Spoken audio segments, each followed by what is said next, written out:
Ssenyonyi, the leader of opposition in the Ugandan Parliament, doesn't mince any words when he's addressing the Speaker of the House, the Right Honorable Anita Among.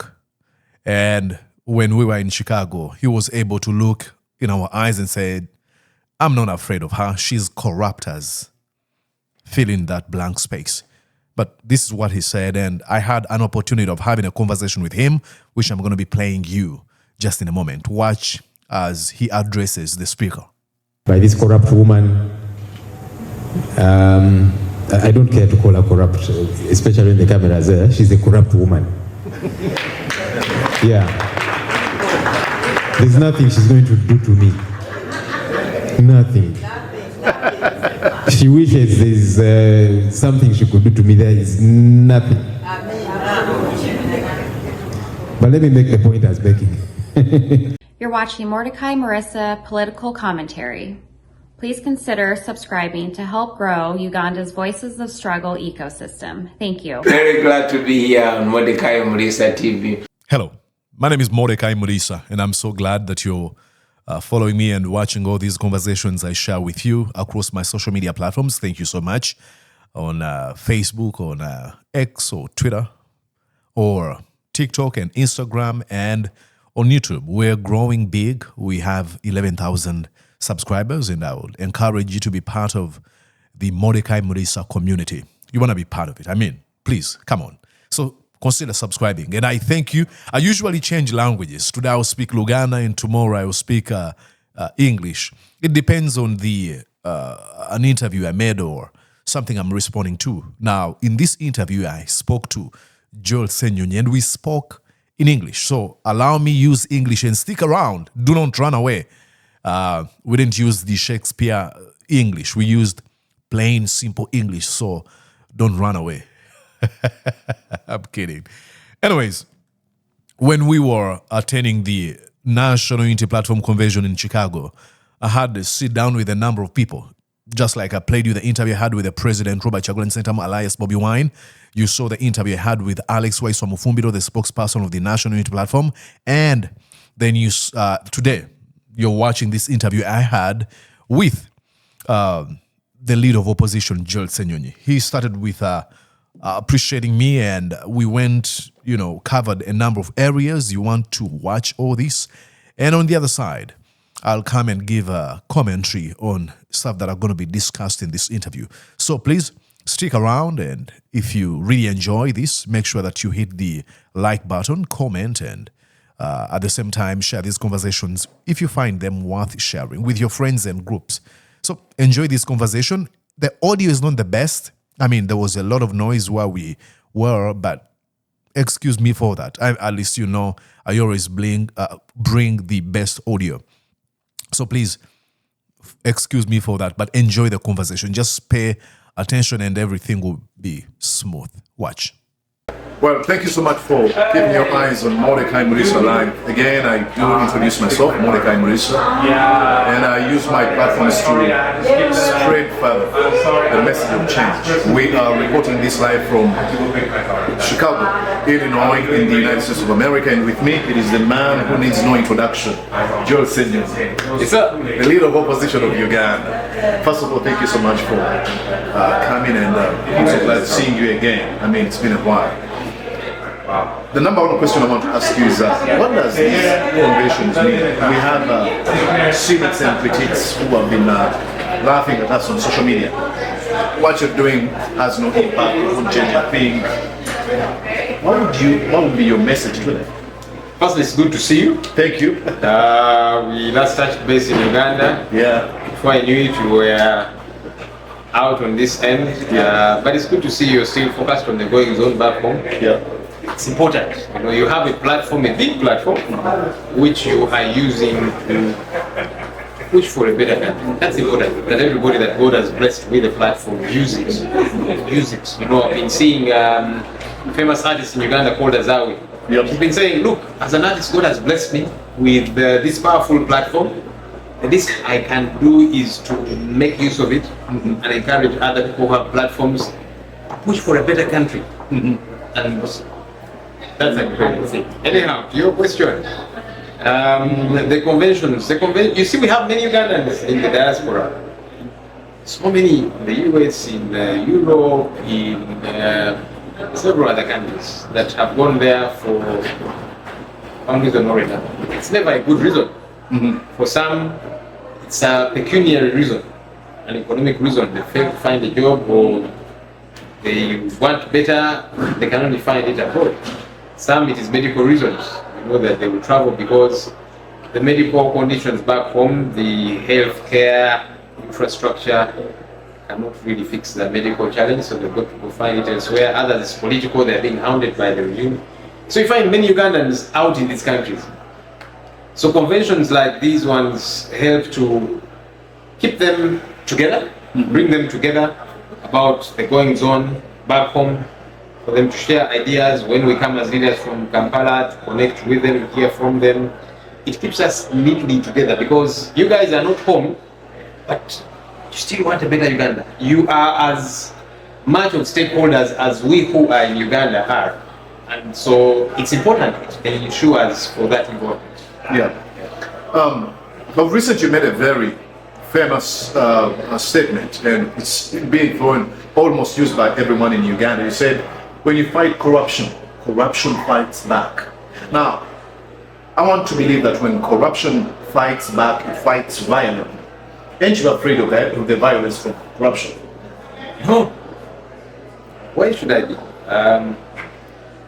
And that doesn't mean it doesn't scare me a bit, that kind of thing. Look, Bobby Wine, the artist, sang a song.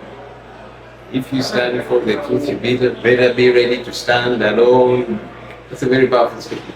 You know, when you stand for the truth, you will be hounded, you will be misunderstood, you will be called names. In the case of corruption, yes, like you're saying, when you fight corruption, it fights back viciously. That doesn't mean we stop fighting. The intention of it fighting back is to cause us to slow down, to give up. We are not supposed to give up. You keep pushing, it's not supposed to be easy. No one said it's supposed to be easy. Anything that is easy, it's probably not worth it. So when you're trying to do the right thing, there will be challenges along the way. There are those who don't want you to do the right thing, and so they will push back. They push nonetheless. So whenever I'm convinced about doing something and I'm convinced this is the right thing to do, I will go all the way, even if it means breaking through this wall. I'll do so. You've been in radio and TV just like myself, and when you look at the folks in the media industry in Uganda, they are sort of, I don't know whether they're playing the apolitical card or they're just indifferent. They're not bothered with a lot of things that are happening in our country. Do you, and they usually hide their position in neutrality. Oh, I'm trying to be neutral. What would be your message to our friends, you know, who are on radio and TV and are choosing to stay silent when injustices are being committed in our country? There's no such thing as neutrality, except if you don't have a brain. And I don't believe that any human being that doesn't have a brain, and you cannot comprehend the goings on. You see, what I would not perhaps like, you know, whether it be journalists or people of the sort, is to be partisanly political. We are not saying come out as a supporter of any party, but you have a platform. Does corruption not affect you? Yes. Where do these journalists and whatever, which roads do they drive on? Where do they go for medical attention when they are unwell? So it's incumbent upon them to use their platforms, in my view, to fight for a better country. So we're not saying come out as supporters of NUP or whatever the case might be. Fight for Uganda. That's the most important thing. Fight for Uganda. In whichever way you get to, fight for Uganda. I just gave the example of Azawi. Never had her singing praises of NUP or whatever, but she's using her platform to fight for Uganda, to fight for her motherland. And that's important. I've seen that with several other people. I've seen some journalists with Pfizer. Yep. You know, the radio presenter, KFM, and also does the show on NTV. She's using her space to say, I'm a Ugandan and corruption affects me. She has not come to say, NUP people power, no. She might not even be our supporter, and that doesn't matter. But she's a supporter of Uganda. That's the most important thing. So detach yourself, yes, from the politics, but fight for your country. You cannot be indifferent about your country as if you are not affected, as if you're not bothered. And by the way, even for supporters of NRM, and I'm glad some are speaking out about this corruption, for example, because it affects all of us. Brutality affects all of us. I was reminding colleagues in Parliament the other day about an NRM MP who was abducted the same way our supporters are abducted, the Achilleos and others. This guy was granted bail, and within the court precincts, he was abducted by gun-wielding, plain-clothed men. You would be a fool not to speak out about that because you're NRM. It's actually close there. So that's what really must happen in my view. And for those who think they are safe, there is no safety in a sinking boat. All of us are affected. So let's fight together. Fight from your corner. You don't have to come and join NUP. Join us if you want to, but that's not the most important thing. Let's fight for our country. Yeah, you made a comment yesterday in your speech. You said, I am not afraid of that lady. You are referring to a lady we all know. Fear is a weapon used by folks like Museveni to consolidate power. One would ask, where does Ssenyonyi get this confidence and is not, afraid of all these things that could happen to him? One, I'm a child of God. Human beings might think they have authority over our lives, but ultimately they don't. That's my strong belief. Don't want to start preaching. But as long as I have conviction about something, I will go for it. Ask God to help me, to watch over me, because really it is God who watches over us. The Bible which I read, I don't know if you're a Bible reader. Oh yeah. Seen you quote scripture many times actually. It says, unless the Lord guards the city, those who watch over it do so in vain. Yeah. We might have security, and I do have security. You see, people have been killed even when they have security. So ultimately, it's not that. So God, number one. Two, the perpetrators of evil, their biggest weapon is fear. As long as they can succeed in inoculating you with fear, they have won. That's what terrorists do. Terrorists are purveyors of fear. A terrorist just wants to throw you off balance. Yeah, to cause you to be fearful. You see, once a terrorist succeeds in making you believe there's a terror threat here, so everything is in disarray and so on, they don't have to detonate a bomb to blow it up. They have succeeded. So these perpetrators of evil, that's their weapon. We don't have to give it to them. Am I saying we should be reckless? No. I'm not saying go and stand in the middle of fire or whatever the case might be. Let's use our heads. And let's say no to fear. Because if the Mandelas gave in to fear, they would not have ameliorated their country. And assuming Mandela is a story of many others who are not as well as themselves. Put to stand up against fear and say no. As we come to an end, you're the leader of opposition in Parliament. I've had people say Parliament is just a rubber stamp institution for this assembly. And some folks are choosing to not vote at all for members of Parliament because they believe, after all, Museveni is going to have the majority. And even if we do everything we can in our means, there's nothing we can do with this Parliament. Would you advise people to go on and vote for members of Parliament to participate in parliamentary elections? And do you think the Parliament where you lead the opposition is doing some work? It's sad. This 11th Parliament is different.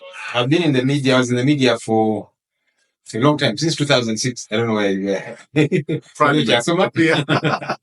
And so I would, follow Parliament, cover it, and of course other spheres within society. So I've seen several parliaments. This one is different. It's strange. We have a leader who wants to run it like it's her personal case. And that's why many times I'm having altercations with her.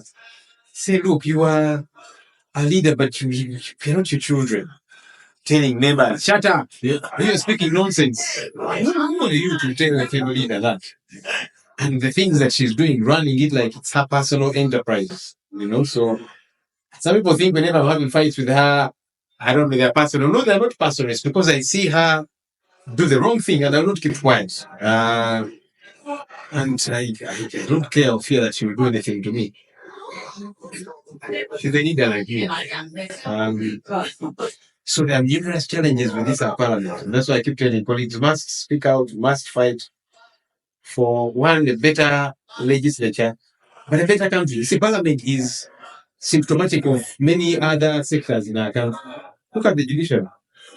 And the challenges there. Some seven stands on the podium and says, you judges stop giving these people bail. And some of them live in fear. Of course, there are some stubborn judges who say, well, I'll follow the law. But others are in fear. All right. Look at many institutions, how they have been emasculated. Mm-hmm. So the story of Parliament is the story of Uganda. If you have somebody that's been jailed in police, you know that to get them out, you've got to pay a bribe, for example. Or whatever the case might be.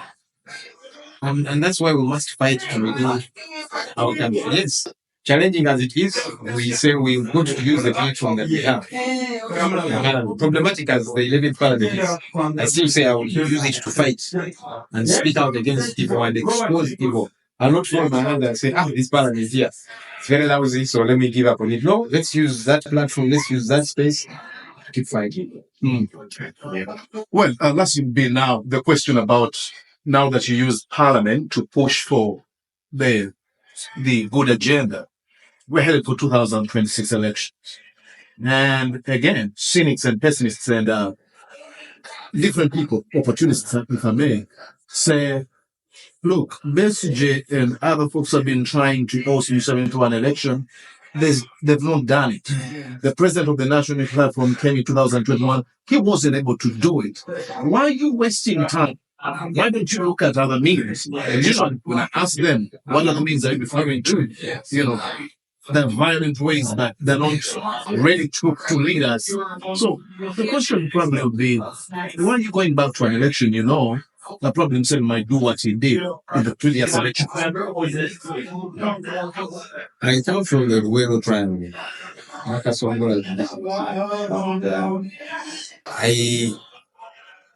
I saw and see today the effects, ramifications of the Ssenyonyi war in that area. Those areas have never healed. You lost loved ones.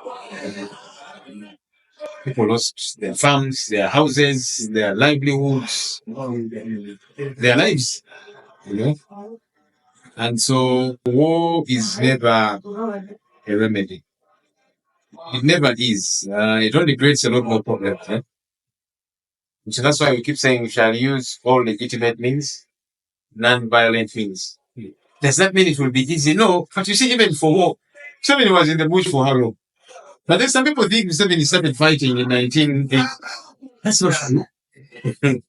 Museveni started fighting in the 70s against Amin. The time he connected with Obote in Tanzania, they came a bit, tried to oust Amin. They hit them so hard, they ran back to Tanzania and so on. How many years did it take? Way over 15 years. So how can somebody say that when you pick up guns, it's an easy route?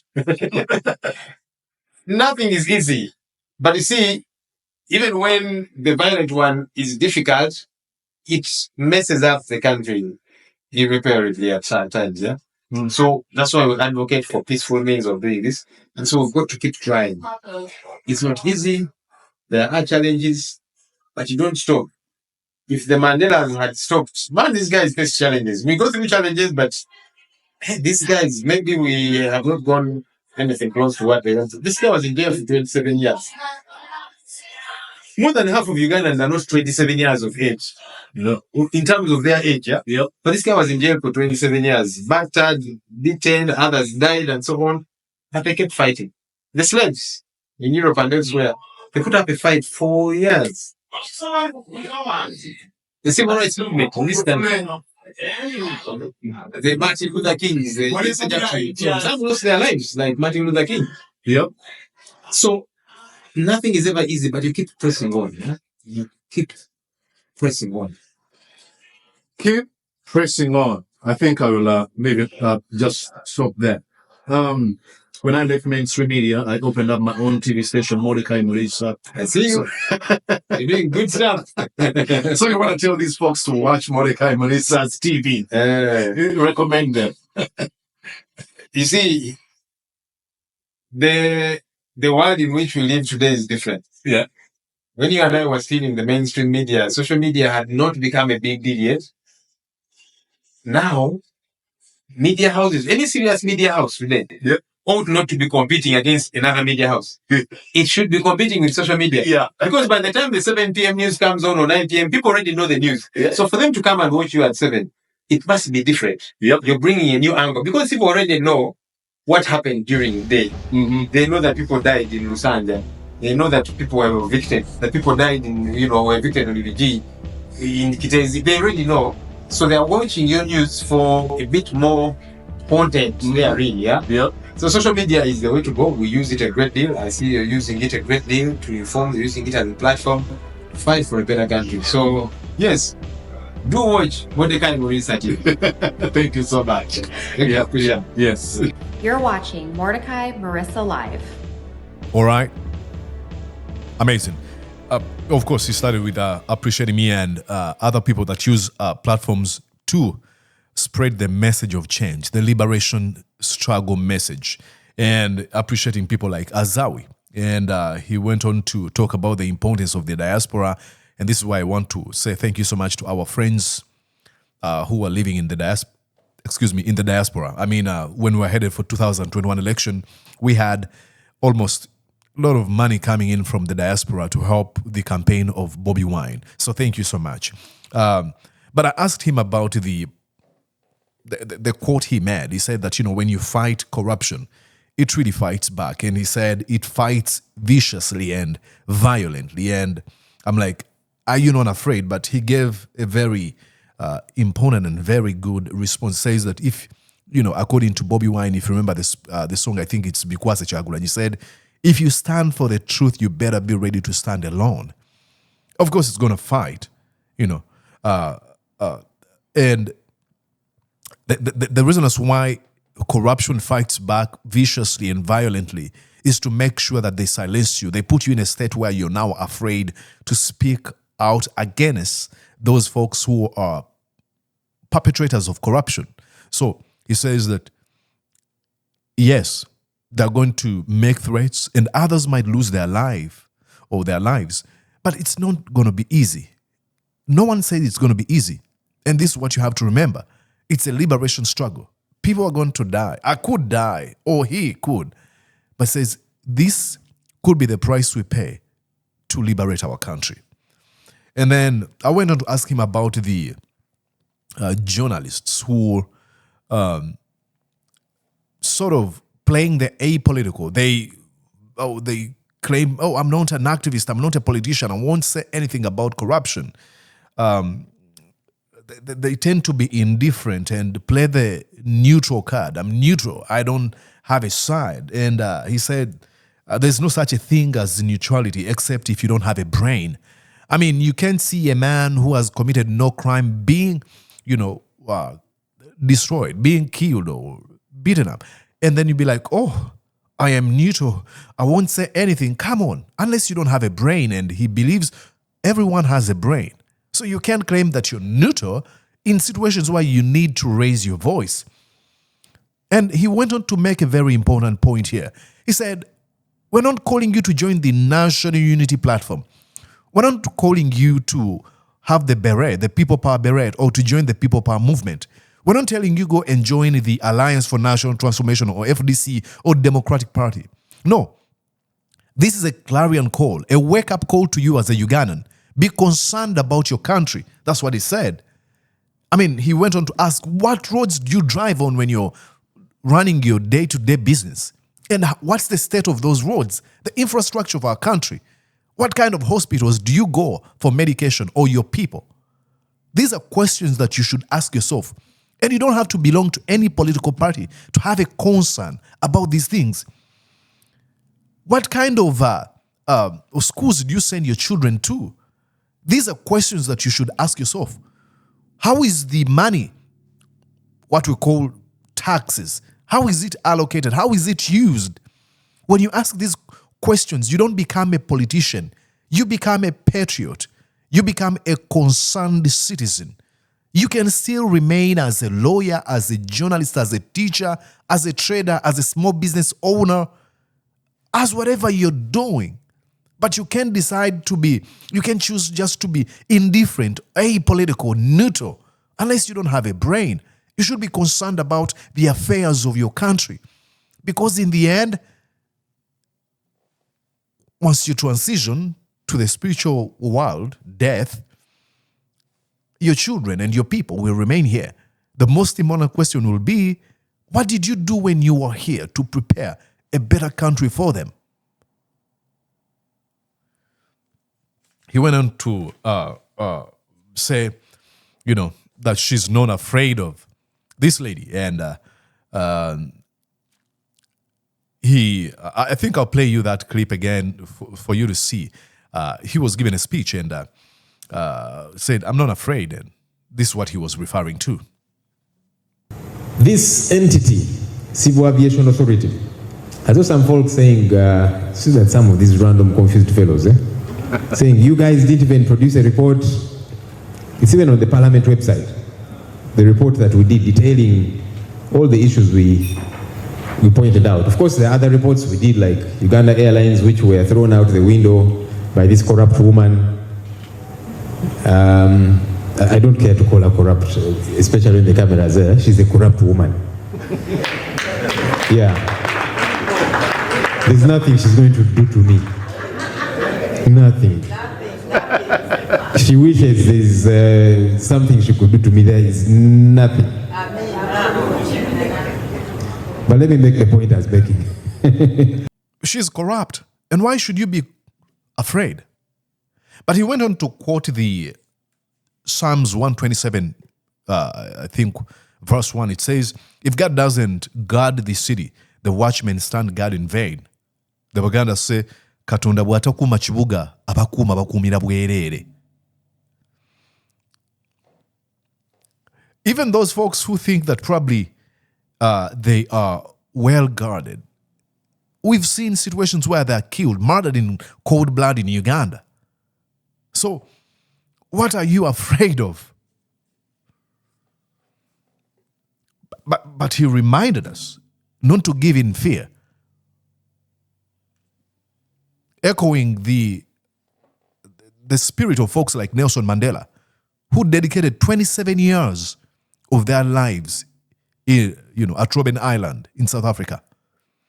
The likes like Martin Luther King Jr., who were shot dead, Malcolm X, Marcus Garvey, who were banned from the USA, and so many others, even in Uganda, the Ben Chiwanuka. I mean, you can mention many of them who have sacrificed for the betterment of our country. But probably that's the price. But how long are we going to be afraid? And then I went on, you just heard him comment about the 11th Parliament. He says, this Parliament is very strange and it's very different. Having been a reporter who covered a number of parliaments, and says, this is unbelievable. This woman wants to run it like her personal kiosk. That's why he's always into an altercation with her. Goes on to say, you are our leader, but we are not your children. And this is why you want to comment about the concept I usually pound on, the Musevenism ideology, where leaders should be not only revered, have no problem with probably reverence, but fear, obsequiousness, where leaders think that they are in position to treat me like a dog. No. And I'm so glad that, Joel Ssenyonyi is able to stand up against, because what you like is a person who conforms, and Joel can be in that position. He can choose to conform, more especially if he's promised crumbs off her table. But he stands up and says, no, we are not your children. You are our leader, but we are not your children. And in a broader perspective, this helps. Then young people who are in school are able to know that she doesn't represent any value of competent leadership. She's incompetent and braggadocio in her incompetence, because she's been protected by a cabal of thieves who survive on fear, ensuring that people are afraid, and corruption to buy off folks who are willing to stand up for what is right. It is very sad. From Museveni, from top, bottom, we don't see role models in Museveni government. No. Who do you have as a role model? Museveni? Who? Nabanja, the speaker? Who do you have as a role model? Not even Owinyi Doro, a man who cannot come out and pronounce himself on a very important matter that involved folks awarding themselves millions of money, of shillings. These are not role models. But then I asked him why the 2026 election and why the National Unity Platform is supposed, is going to be participating in that election. And he went on to tell us about the history of Museveni. Many people think that probably Museveni started fighting in 1980. No. He's been telling us over and over again, he started way back fighting Idi Amin. How many years are those ones before he became president in 1986? More than 10 years.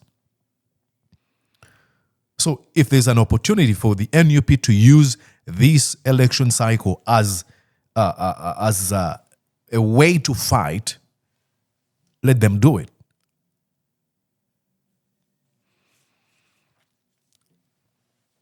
That was a wonderful conversation. But I want to take you back to usually see, of recent I saw my brother and former colleague, Daniel Lutaya, sort of defending Museveni with, using data, numbers, When before Museveni came to power, this is how Uganda looked like, and this is what is happening now. Oh, this was the unemployment rate in Uganda, and this is how we are. This was the gross domestic product, and this is where we are now.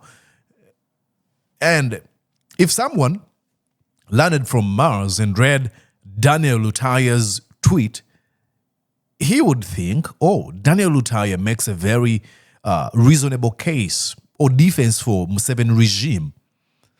But Ssenyonyi uses a very beautiful analogy. He said, let me play you this, then I'll come on the other side, try to break it down. You see, how many of you know Masaka? Many of you. When you leave Kampala and you're going to Masaka, on average, maybe about 2 hours. On average, if you take care of traffic and so on average about 2 hours. Now, if you set off from City Square, you guys know where City Square is, eh? Yes. If you set off from City Square and 5 hours later you are in Busega, you have actually moved, haven't you? You're headed to Masaka. There is progress, without doubt. 10 hours later, you're in Chengera. There is progress. You're headed to Masaka.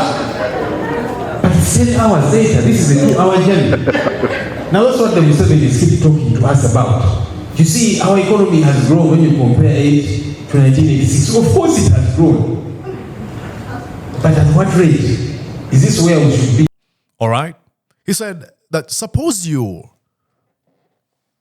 meant to drive to Masaka and you're going to set off from City Square in Kampala. Folks, this is a 2 hours journey. It only takes like 2 hours or 2 hours and a half to drive from City Square in Kampala to Masaka district.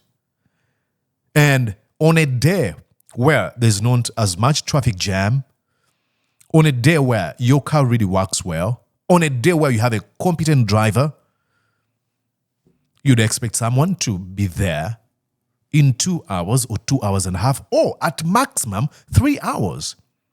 But imagine if someone set off from City Square on a Friday morning, let's say, and by Friday morning at 7 a.m., and by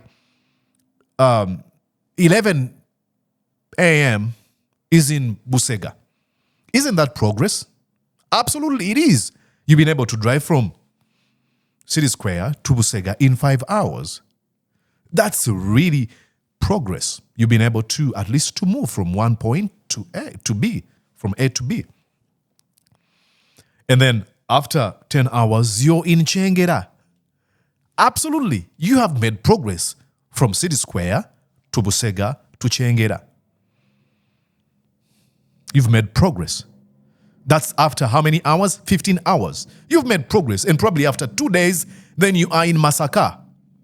Someone may argue that, oh, this man is a very good driver. He's been able to do it. I mean, he drove from City Square to Masaka in 2 days. And you can have actually folks to defend you. Oh, he's a good driver. But we compare with other folks who drove the same distance, who used the same road at the same time, who have been able to make it there in 2 hours and maximally 3 hours. That's why we be like, come on, you didn't make any progress, you're incompetent. And for folks to use numbers to defend Mr. Museveni are either accomplice to the consolidation of a regime that has taken advantage of the disenfranchised Ugandans, or are just ignorant.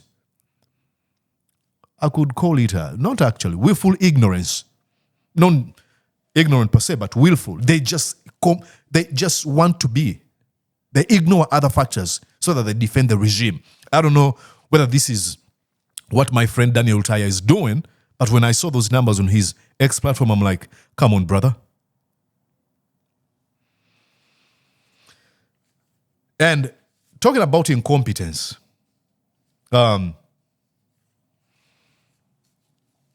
let's look at when he was painting a picture of what really happened during the Kosase investigations, when he was chairperson of the Kosase committee and there were investigations about the expansion of the Entebbe International Airport. What happened? When I was still chairing Kosase, one of the investigations we did was on the expansion of Entebbe Airport. Mr. Matia Kasaija, the finance minister, signed a loan agreement with China's Exim Bank worth $200 million. I read that agreement and then I read it again. The first time I thought maybe this is something else, huh? So I read it again.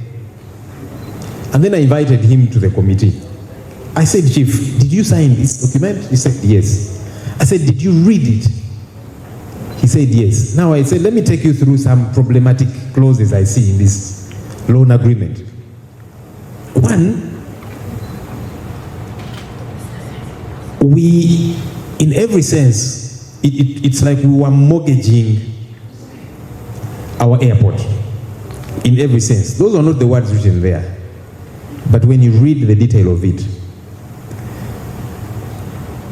an account was to be created when this entity, Civil Aviation Authority, I saw some folks saying, see that some of these random confused fellows, saying you guys didn't even produce a report.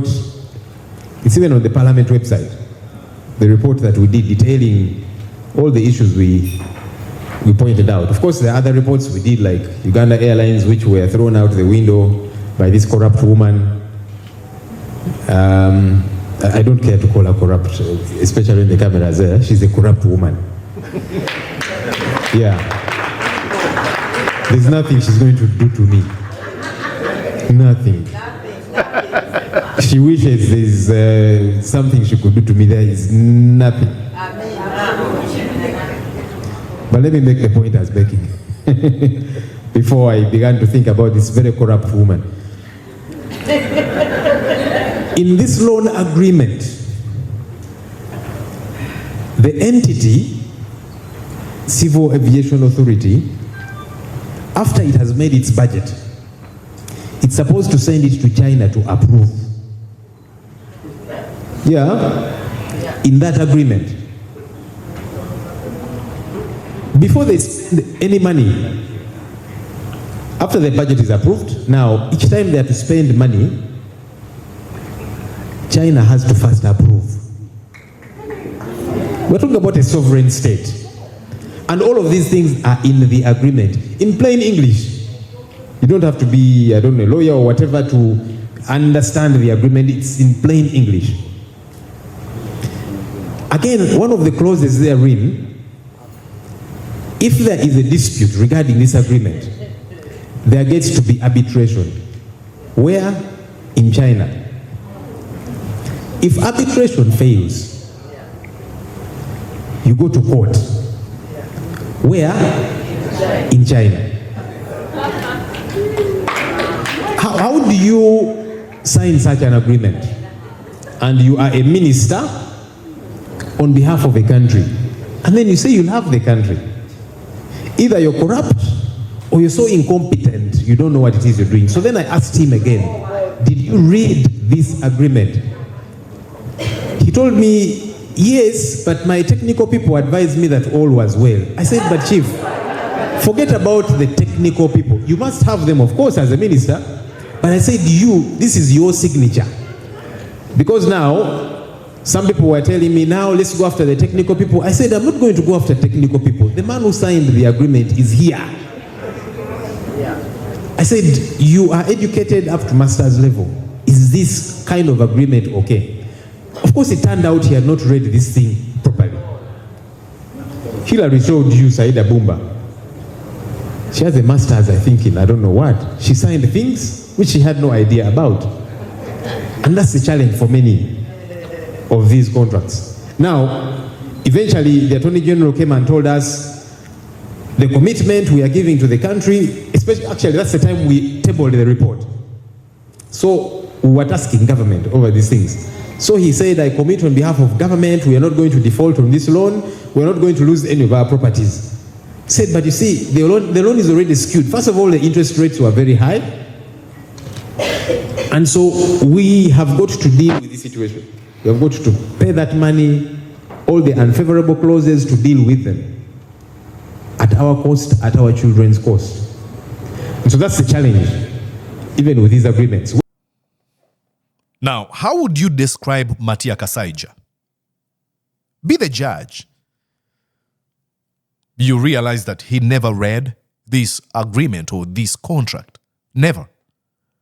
And he went on to mortgage an airport.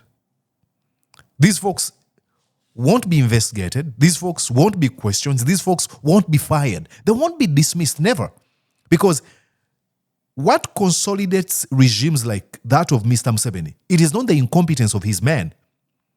It is not the competency. It's not the competence. It is the incompetence. The more they're willing to do all these bizarre stuff and they're not questioned, the more they're going to be protected by the regime of Mr. Museveni, because that's what he does. So it's going to be a cabal of folks who break the law and they're comfortable. If Matia Kasaija does exactly what should be done, he has to be fired. So what does this mean? It takes a strong man, not strong men per se, not in a strong men of character of leadership. No, I mean men of character and substance and competence who are going to stand up and say, I'm in this office to do their job and deliver. And if they are not given the resources and they're not allowed to do so, they're willing to be like, I quit this place. But folks in Museveni regime are not willing to accept that, they're not willing to prioritize the interests of their country. They would rather play along the incompetence of Mr. Museveni, because that's what keeps them in power and keeps them plundering a country they claim to love. My name is Mordecai Murisa. I think this it's been a long one, and I hope you're still here. That means that you really enjoyed. Go on and subscribe to this YouTube channel, like and comment. Share this if you find it interesting or worth sharing. Until we catch up again, I wish you a wonderful time. Bye-bye. Did you enjoy what you just watched? I'm going to guess that you did. How about you consider subscribing to Mordecai Marissa YouTube channel? Thank you.